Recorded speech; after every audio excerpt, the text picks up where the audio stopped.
आफ्नै जीवनभित्र लुकेर बसेको आत्मबल, ऊर्जा, प्रतिभा, सम्पन्नता, प्रेम, शान्ति र आनन्दलाई चिनेर प्रकट गर्न नयाँ यात्रा प्रारम्भ गरौँ।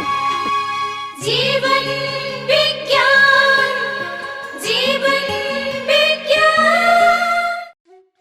सत्य, सत्य भनेको के हो? विचारमा सत्यताले परम सत्य स्थिर रहोस्, वर्तमानमा जोडिएर मन विचार पवित्र होस्। यो विचारमा सत्यता भनेको के हो? हाम्रो मनमा विचार त आइरहेको हुन्छ, तर हाम्रो मनमा आउने विचारहरू असत्यमुखी हुन्छन्। जे भइसक्यो या बितिसक्यो त्यतातिर हाम्रो विचार रहन्छ, या आउनेवाला कल्पनातिर विचार रहन्छ।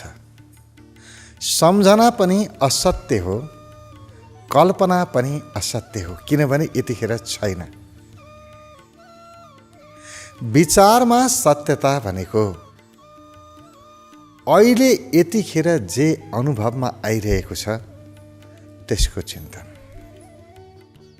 मेरो विचार वर्तमानमा रह्यो, यो घडी यो क्षणमा बस्यो, यही हो सत्यता। हामी सत्यको कुरा गर्दाखेरि सत्य भाषण, जे हो त्यही बोल्नु, यसलाई सत्य ठान्छौँ। तर सत्य भाषण गर्दैमा, भएको कुरा जे हो त्यही बोल्दैमा कुनै पनि व्यक्ति परम गतिमा उपलब्ध हुँदैन। महर्षि पतञ्जलिले त्यो सत्यको कुरा गर्नुभएको होइन।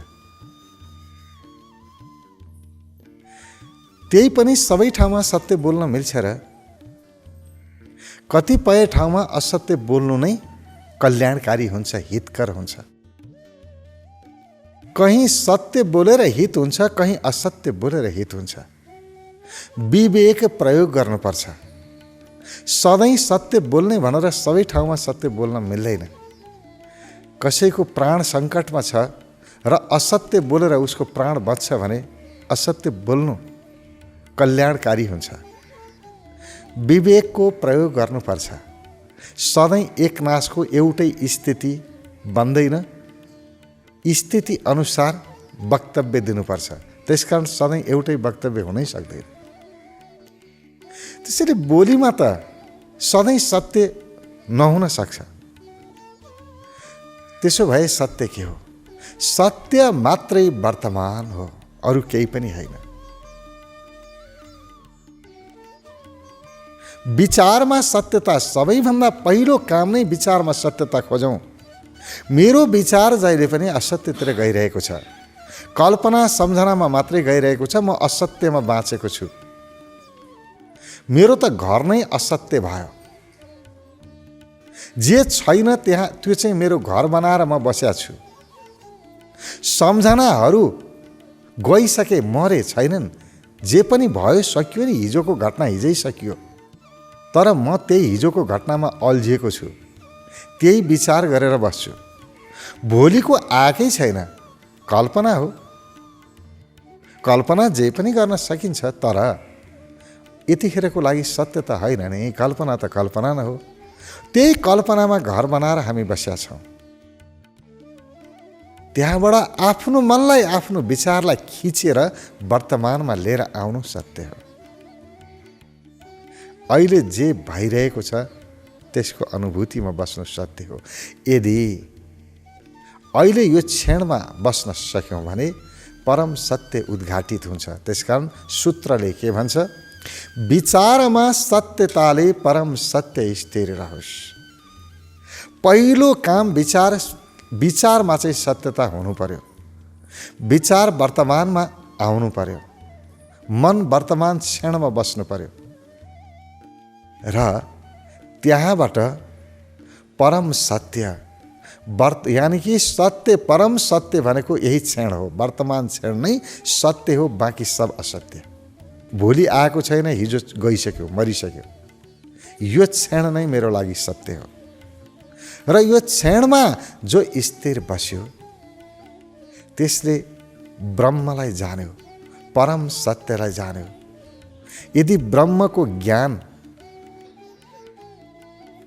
अनुभवमा आउँछ भने वर्तमानमा बसेर मात्रै आउँछ। न कल्पनामा ईश्वर भेटिन्छ, न सम्झनामा ईश्वर भेटिन्छ। ईश्वर भेटिन्छ भने यो क्षणमा भेटिन्छ, अहिले यहाँ यतिखेर वर्तमान क्षणमा भेटिन्छ। त्यसकारण यहाँ मात्रै सत्य छ, त्यो परम सत्य यही स्थिर छ। वर्तमानमा जोडिएर भाव चित्त पवित्र होस्। हाम्रो भाव, हाम्रो चित्त, हाम्रो विचार, हाम्रो मन यदि पवित्र हुन्छ भने वर्तमानमा जोडिएर मात्रै हुन्छ। आज हामीले हाम्रो मनलाई प्रदूषित बनाएका छौँ।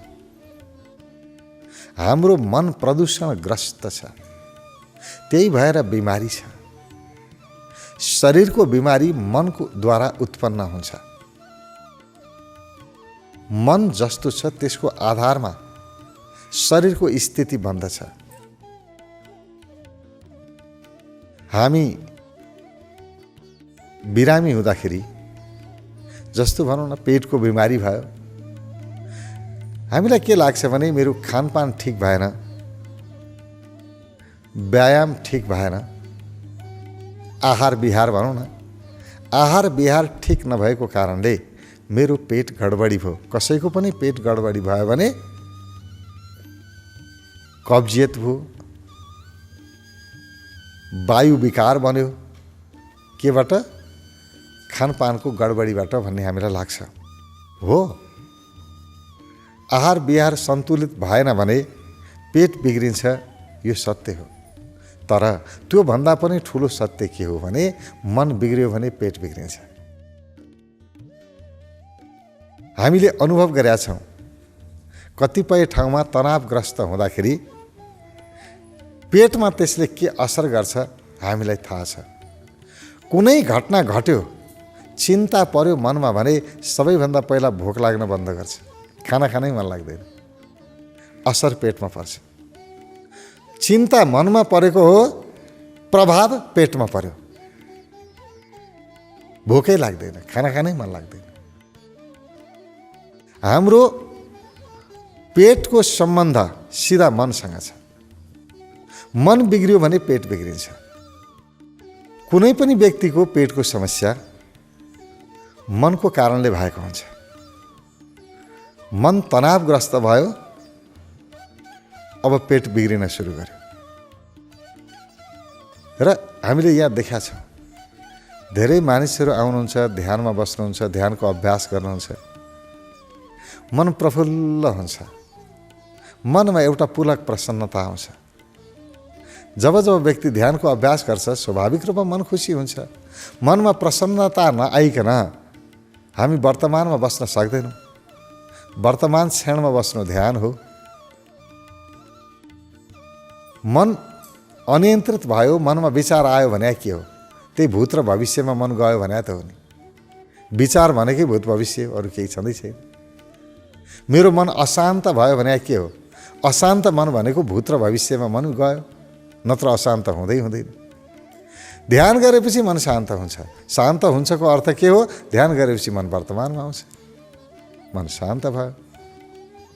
अब यता मन शान्त भयो, व्यक्तिले ध्यान गर्यो, प्रफुल्लता प्रसन्नता आयो, पेट ठिक भयो। धेरै मानिसहरूको ध्यान गरेको कारणले मेरो पेट ठिक भयो भनेर भन्नुहुन्छ। धेरै व्यक्तिको त्यस्तो भएको छ। गरेको ध्यान, पेट ठिक भयो, खानपान उस्तै छ, केही परिवर्तन गरेकै छैन। तर पहिला पेट ढुस्सिन्थ्यो, अपचको समस्या थियो, कब्जियत थियो, सबै ठिक भयो मात्रै ध्यान गरेका कारणले। ध्यानले के गर्छ? मनलाई राम्रो बनायो। मन राम्रो भयो कि पेट राम्रो भइगयो? गरेको त मनलाई राम्रो बनाएको, भइदियो, पेट पनि ठिक भयो। त्यसकारण हाम्रा सबै अङ्गहरू नि सबैसँग जोडिएका छन् कि एउटा बिग्रिए अर्कोलाई असर गर्छ। शरीर बिग्रियो भने मनलाई असर गर्छ। शरीरमा पीडा लिएर कसैको मन प्रफुल्ल होला र खुसी होला र हुँदैन। अनि मनमा पीडा लिएर कसैको शरीर खुसी होला र स्वस्थ होला र त्यो पनि हुँदैन। सन्तुलनमा लैजानुपर्छ। एक एक अङ्ग अर्कोसँग जोडिएको हुन्छ। त्यसकारण पहिलो काम शरीरलाई पवित्र बनाउनु छ भने मन पवित्र बनाउनुपर्छ। मन शुद्ध हुनुपर्छ, भाव शुद्ध हुनुपर्छ, विचार शुद्ध हुनुपर्छ। त्यसको लागि वर्तमानमा जोडिनै पर्छ। हामी वर्तमानबाट टुट्यौँ, समस्या यति हो। हामी वर्तमानमा छँदै छैनौँ। जहिले पनि भूत र भविष्यको गन्थन हाम्रो मनमा चल्याछ। यतिखेर के भयो याद पनि छैन। अहिले भइरहेको कुराको भोग हामी गर्न सकिरहेका छैनौँ। अहिले बाहिर चरा कराइरहेको छ। कति सुन्दर, कति प्यारो आवाज छ चराचुरुङ्गीको। एक प्रकारको सङ्गीत सुन्दा सुन्दै मन मोहित हुन्छ। तर हामीलाई चराको कुरा सुन्ने फुर्सद छैन। झरना झरिरहेको छ, खोला सुसाइरहेको छ, किराहरू कराइरहेका छन्। पुरै वातावरण सङ्गीतले भरिएको छ। हामीलाई त्यो सङ्गीत सुन्ने फुर्सद कहाँ छ र? हाम्रो मनमा त निरन्तर गन्थन चलिरहेको छ। यो भएन, त्यो भएन, यहाँ बिग्रियो, वहाँ बिग्रियो, के भयो, अब के हुन्छ होला। त्यो पनि आफूले जानिकन अब यो भयो, यो भत्क्यो, यो हुन्छ होला भनेर भने भए त हुन्थ्यो। अनियन्त्रित के आफूले सोचेकै होइन, आफै सोचाइरहेका छ। कुनै विषय आफूले चाहेर यो विषयमा म चिन्तन गर्छु भनेर त्यो विषयमा चिन्तन गर्नु ठिक छ। चिन्तन गर्नै पर्छ, राम्रो हो। तर हामी चिन्तन गर्दैनौँ। आफै आइराखेको छ कि मैले सोचेकै होइन, मलाई त्यो विषयमा सोच्नै छैन, र पनि मनमा त्यही विषय आइराखेको छ। के कुरा चलेको छ। त्यो कोलाहल, मनको कोलाहलले बाहिरको सारा मजा समाप्त भयो। बाहिर हामीले के पनि अनुभवै गर्न सकेनौँ। हामीलाई न चरा कराएको थाहा छ, न खोला सुसाएको थाहा छ, न हावा चल्दाखेरिको सरसराहटको मजा हामीले लिन पाएका छौँ। के पनि थाहा छैन। हाम्रो थाहा पाउने क्षमता नै मनको बन्दी बन्यो, त्यही विचारको बन्दी बन्यो। विचारले हाम्रो थाहा पाउने क्षमता, हाम्रो चेतनालाई कहाँ उडाएर लग्यो। हामी चैतन्य हुनै सकेनौँ। हामी सजग हुन सकेनौँ। सब गडबड भएको छ। किन भयो? हामी वर्तमानमा जोडिएनौँ। वर्तमानबाट टुट्यौँ। वर्तमानबाट टुटेर बाहिर जानु नै पाप हो। वर्तमानमा रहनु नै धर्म हो। जो व्यक्ति वर्तमानमा रहेको छ उसले हरेक कुरा गलत के हो, सही के हो थाहा पाउँछ। र जो वर्तमानबाट टुट्यो, कल्पनामा, आफ्नै कल्पनामा रमाइरहेको छ, सम्झनामा छ, त्यो व्यक्तिलाई वर्तमानमा के गरिरहेको छु मैले थाहै छैन। उस जे पनि काम गर्छ बेहोसीमा गर्छ। अब बेहोसीमा कहिलेकाहीँ ठिक पनि हुन्छ, कहिलेकाहीँ गलत पनि हुन्छ, अब आफै हुन्छ। जानिकन गर्दैन। जबकि जानिकन गर्नुपर्छ। आफ्नो मन आफ्नो नियन्त्रणमा हुनै पर्छ। मन नियन्त्रणमा ल्याउने एउटै मात्रै उपाय हो, मनलाई वर्तमानमा ल्याउने। वर्तमानमा ल्याउने भनेको के हो? मनलाई वर्तमानमा कसरी लिएर आउने होला? तपाईँ हामीलाई मनमा प्रश्न उठ्न सक्छ। मनलाई वर्तमानमा लिएर आउनु, वर्तमानमा जोडिएर भावचित्त पवित्र होस्। वर्तमानमा जोडिएर, वर्तमानमा जोडिनु भनेको के भने कुनै पनि विषयमा विचार गर्नु छ, जानिकन गर्नु। मलाई यो विषयमा विचार गर्नु छ। अब यति भन्ने बित्तिकै के भयो? म सजग भएँ। जुन विषयमा विचार गर्नुपर्ने हो त्यो विषयप्रति म सजग भएँ। सजगताको अर्थ वर्तमान हो। वर्तमानप्रति व्यक्ति सजग भयो र सजगतापूर्वक विचार गर्न थाल्यो। मलाई भोलि यो काम गर्नु छ, यहाँ जानु छ, यो काम गर्नु छ, अब यो काम कसरी गर्ने होला, म यो तरिकाले गर्छु, योजना बनाउन थाल्यो। भोलिको योजनामा उसको मन गयो। अब म यसो गर्छु, यसो गर्छु, यसो गर्छु, यहाँ अप्ठ्यारो परे यहाँ गर्छु, यसरी मिलाउँछु, जानिकन विषय चिन्तन गर्न थाल्यो।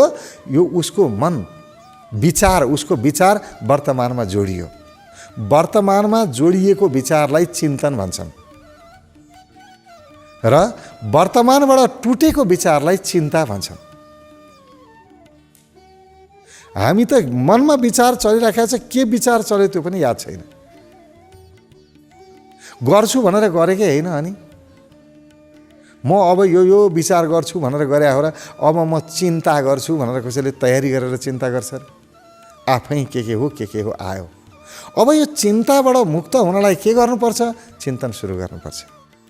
वर्तमानमा जोडिएर विचार गर्न थाल्यो, चिन्ता अहिलेको अहिले स्वाहा गयो।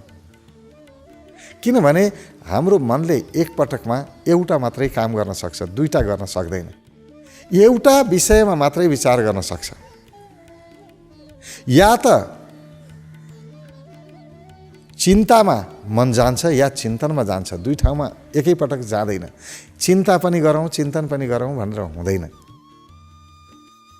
त्यसकारण आफ्नो मनलाई जसले चिन्तनमा लिएर गयो उसको चिन्ता आफै हट्यो। हटाउनु पर्दैन। चिन्ता मुक्ति गर्नको लागि केही गर्नै परेन, चिन्तनमा लैजानु।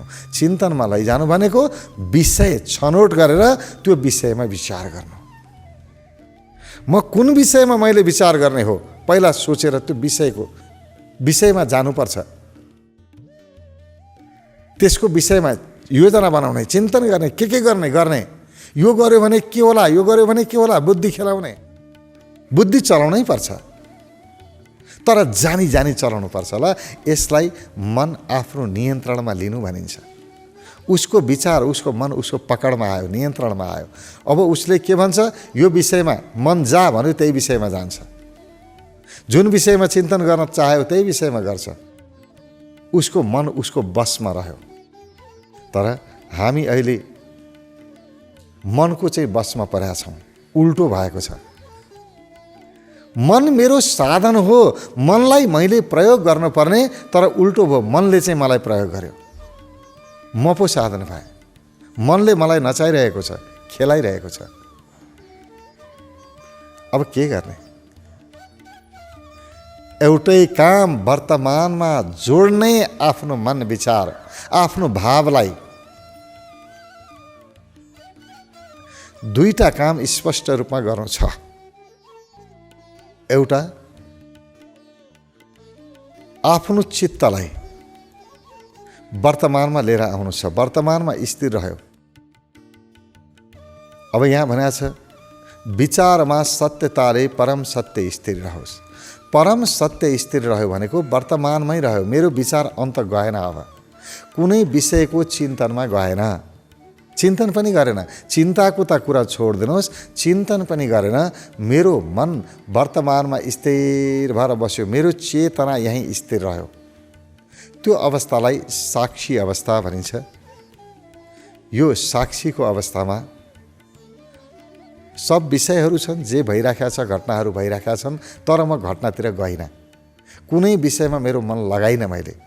कुनै न चिन्ता न चिन्तन, दुईटैबाट आफूलाई अलग गरेँ। यो परम सत्य, साक्षीमा रहनु। यसले व्यक्तिलाई बुद्ध बनाउँछ। जब व्यक्ति वर्तमानमा स्थिर रहन्छ, आत्मज्ञानमा, परमात्मा ज्ञानमा उपलब्ध हुन्छ, बुद्धत्व प्राप्त गर्छ। विषयबाट तटस्थ भयो, साक्षी भयो भने होइन, विषयमा गयो, चिन्तनमा गयो व्यक्ति भने बाह्य समृद्धि प्राप्त गर्छ। जे पनि गर्छ सफल हुन्छ। जहाँ हात हाल्छ उसले राम्रो मात्रै गर्छ। चिन्तनमा गयो भने। तर चिन्तन वर्तमानमा जोडिएको हुन्छ। वर्तमानमा जोडिएर चिन्तन गर्यो, त्यो व्यक्ति समृद्धितिर गयो। बाह्य समृद्धि प्राप्त गर्नु छ, चिन्तन वर्तमानमा जोड्नु पर्यो, भाव चित्त विचारलाई। यदि परम तत्त्व परमात्मा प्राप्त गर्नु छ, आत्मज्ञान परमात्मा ज्ञानमा जानु छ, साक्षी चेतनाको विकास गर्नु छ भने वर्तमानमा स्थिर रहने, कुनै चिन्तन नचिन्ता कतै नजाने, वर्तमानमा स्थिर रहने होइन। जीवनलाई नर्क बनाउनु छ भने वर्तमानबाट टुटेर चिन्तातिर जाने, जीवन नर्क भइहाल्छ। सारा प्रगति रोकिन्छ। जम्मा 3टा क्षेत्र सर्वाधिक महत्त्वपूर्ण। म कहाँ जाने भन्ने हो। म भूतमा गएँ, बितिसकेका घटनाहरूमा गएँ, म चिन्तामा गएँ, फसेँ। बितेका घटना नै चिन्ताको मूल कारण हो। मेरो मन बितेका, गइसकेका, मरिसकेकोलाई भूत भनिन्छ कि, त्यही भएर भूत भनिन्छ बितेको समयलाई। बितेको समय मर्यो छैन, गइसकेकोमा मेरो मनलाई लगेर राखेँ, गयो आफै अनियन्त्रित भएर त्यहाँ हाम्रो जीवन नर्क तुल्य भयो। आउने समयलाई भोलि के गर्ने भनेर मेरो ध्यानलाई मैले भोलिमा लिएर गएँ र भोलिको योजना बनाउन थालेँ। वर्तमानमा जोडिएर चिन्तन गर्न थालेँ। चिन्तन गर्न थाल्यो कि व्यक्तिको जीवन स्वर्ग तुल्य भयो। अब जहाँ हात हाल्छ, जे गर्छ सफल हुन्छ, हरेक काममा सफल हुन्छ, आनन्द आइहाल्यो, व्यक्ति सुखतिरको यात्रामा गयो। अब स्वर्ग भयो जीवन। र जुन व्यक्तिले भविष्यको योजनाबाट पनि आफ्नो मनलाई खिचेर लिएर आयो, वर्तमानमा स्थिर गरायो, त्यो त वैकुण्ठको भोग गर्यो उसले। यही हो वैकुण्ठ। निर्विचारमा जान्छ व्यक्ति, विचार रहित अवस्थामा जान्छ। यो विचार रहित निर्विचार अवस्थामा स्थिर रहनु नै सत्यमा स्थिर रहनु हो। सत्य भनेको यही नै हो। पास्टमा जानु, भूतमा जानु, अनियन्त्रित विचार छोडिदिनु, यो असत्य। अनि भविष्यमुखी हुनु, चिन्तन गर्नु, यसलाई तथ्य भनिन्छ। जे हो त्यही। त्यसपछि जो व्यक्ति वर्तमानमा स्थिर रह्यो, साक्षी बन्यो आफू, त्यसलाई सत्य भनिन्छ।